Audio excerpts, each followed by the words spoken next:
আসসালামু আলাইকুম। আজকে আমি আপনাদের সাথে শেয়ার করব এই ফ্লোরাল ডিজাইনটার একদম বেস রেডি করা হতে শুরু করে কিভাবে আমি ডেকোরেশন করেছি, কিভাবে ভিতরের কোটিং করেছি সব কিছু। তো প্রথমে আমি শুকনো উপকরণগুলো চেলে নিব। শুকনো উপকরণের মধ্যে এখানে আমি ময়দা দিয়েছি হাফ কাপ, কোকো পাউডার দিয়েছি 1 টেবিল চামচ, বেকিং পাউডার দিয়েছি হাফ চা চামচ এবং সামান্য একটু লবণ। খুব ভালোভাবে চেলে নিব যেন কোনো লাম্পস বা দলা না থাকে এবং সব উপকরণগুলো একসাথে ভালোভাবে মিশিয়ে নিব। এবার এখানে আমি 2টা ডিম নিয়ে নিয়েছি। ডিমটা হালকা একটু বিট করে এরপর এর সাথে কয়েকটা ধাপে হাফ কাপ চিনি মিশিয়ে নেব। কয়েকটা ধাপে মেশানোর চেষ্টা করবেন, না হলে কিন্তু ডিমের ফোমটা পারফেক্ট হবে না। আপনারা যারা ইউটিউব চ্যানেল থেকে আমার ভিডিওটি দেখছেন প্লিজ সাবস্ক্রাইব করে দিবেন, আর যারা ফেসবুক পেজ থেকে দেখছেন প্লিজ ফলো বাটনটা ক্লিক করবেন। তো এখানে আমার ডিমের ফোমটা হয়ে গেছে। এই যে আমি একটা সংখ্যা লিখছি এবং এটা সাথে সাথে মিলিয়ে যাচ্ছে না, তার মানে আমার ডিমের ফোমটা একদম পারফেক্টভাবে হয়ে গেছে। এবার আমি এর সাথে তেল এবং এসেন্স মেশাবো। আমি 1 চা চামচ চকলেট এসেন্স এবং এর সাথে 2 টেবিল চামচ তেল দিয়ে দিব। তেল দেওয়ার পরে বেশিক্ষণ বিট করা যাবে না, 10 থেকে 20 সেকেন্ডের মতো আমরা বিট করে নিব। এবার একটি স্প্যাচুলার মাধ্যমে আরেকটু ভালোভাবে মিশিয়ে নিচ্ছি এবং এর সাথে শুকনো উপকরণগুলো মিশিয়ে নিব 2-3টা ধাপে। এই স্টেপটা খুবই সেন্সিটিভ, খুবই আলতো হাতে মেশাতে হয়। যদি তাড়াহুড়া করেন তাহলে কিন্তু ডিমের ফোমটা বসে যাবে এবং ক্লকওয়াইজ অর্থাৎ এক পাশ থেকে ঘুরিয়ে ঘুরিয়ে এটা মেশানোর চেষ্টা করবেন। এবড়োথেবড়োভাবে যদি মেশান তাহলে কিন্তু ডিমের ফোমটা বসে যাবে এবং আপনার কেকটা পারফেক্টভাবে ফুলবে না।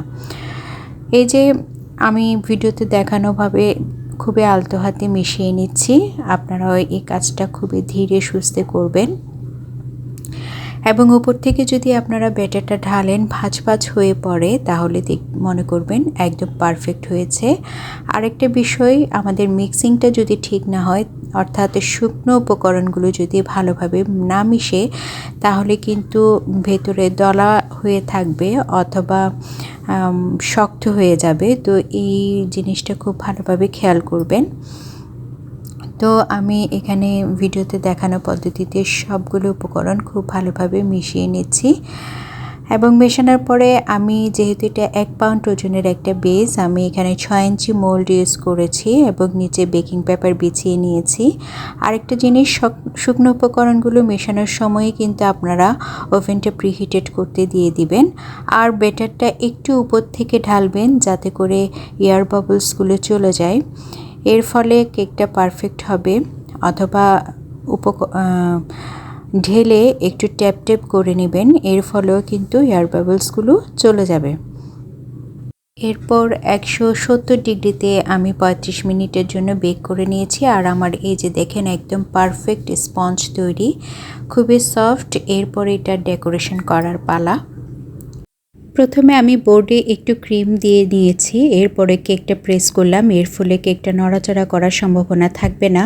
এরপর সুগার সিরাপ, এরপরে চকলেট গানাশ, আবার ক্রিমের উপর আবার চকলেট গানাশ, এভাবে স্টেপ বাই স্টেপ করে আমি 3টে লেয়ারেই সবগুলো দিয়ে নেব। এবং এটা খেয়াল রাখবেন সুগার সিরাপটা খুব বেশি হলে কিন্তু খেতে ভালো লাগে না, অর্থাৎ সুগার সিরাপের পরিমাণটা একটু বুঝে শুনে দিবেন। সাধারণত 1 পাউন্ড ওজনের একটা কেকে 1/3 পরিমাণ সুগার সিরাপ লাগে। সুগার সিরাপ বেশি হলেও কিন্তু আপনার খেতে ভালো লাগে না, অর্থাৎ কেকটা যখন পানি পায় তখন বেশ মোটা দানা হয়ে যায়, খেতে ভালো লাগে না। তাই সুগার সিরাপটা একটু বুঝে শুনে দিবেন। এবং আমার ক্রাম কোটিং করা হয়ে গেছে, আমি এটাকে এখন ফ্রিজে রাখবো 30 মিনিটের জন্য। 30 মিনিটে এটা খুব ভালোভাবে সেট হয়ে যাবে। এরপরে আমি এটা ডেকোরেশনের জন্য ফুলগুলো তৈরি করে নিচ্ছি। এখানে আমি ডালিয়া নজল দিয়ে একটা ফুল রেডি করছি। বেশ কয়েকটা ফুল আমি তৈরি করে নিয়েছি, দেখতেই পাচ্ছেন। ডালিয়া নজল দিয়ে এই ছোট ছোট ফুলগুলো আমার খুবই ভালো লাগে, আপনারাও এইভাবে করার চেষ্টা করবেন। আর 30 মিনিট পর আমি এখানে ফাইনাল ফিনিশিংটা দিয়ে নিচ্ছি। আমি পাইপিং ব্যাগের মাধ্যমে কেকের চারপাশে ফাইনাল কোটিংটা দেওয়ার চেষ্টা করি, এর ফলে আমার মনে হয় খুব তাড়াতাড়ি ফিনিশিংটা চলে আসে।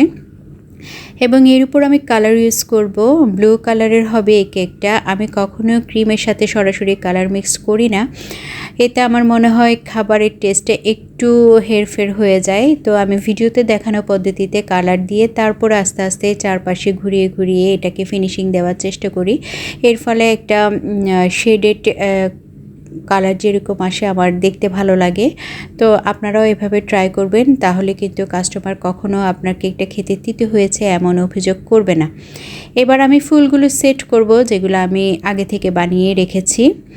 যে কোনো কাঁটা চামচ অথবা ছুরির মাধ্যমে, অর্থাৎ দুইটা প্রোডাক্টের মাধ্যমে ফুল সেট করবেন। একটা দিয়ে বসিয়ে আরেকটা দিয়ে সরিয়ে নেবেন। এভাবেই আপনারা যদি ফুলগুলো সেট করেন একদম পারফেক্টলি সেট করতে পারবেন।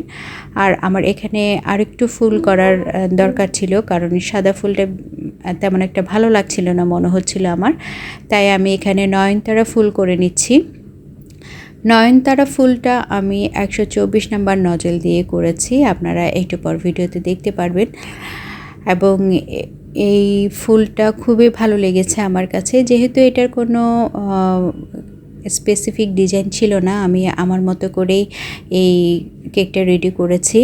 তো আমার মনে হচ্ছিল এই হোয়াইট কালারের উপরে যদি নয়নতারার ফুলগুলো দিই তাহলে আরেকটু বেশি ভালো লাগবে। আর এখানে কালার কম্বিনেশন আনার জন্য আমি ইয়েলো কালার রেনুটা দিয়েছি। এর ফলে আমার মনে হয়েছে যে হোয়াইট ব্লু ইয়েলো কালারের একটা সুন্দর কম্বিনেশন সৃষ্টি হয়েছে। এবার আমি চারপাশ থেকে একটু করে ডট এঁকে দিব এবং ফাইনালি আমি এখানে প্রজাপতি বসিয়ে দিব এবং চারপাশ থেকে একটু রেইনবো স্প্রিঙ্কেল ছড়িয়ে দিব। এই স্প্রিঙ্কেলগুলো দিলে কেকটা অনেকখানি সুন্দর হয়, আপনারা চেষ্টা করবেন স্প্রিঙ্কেল দেওয়ার।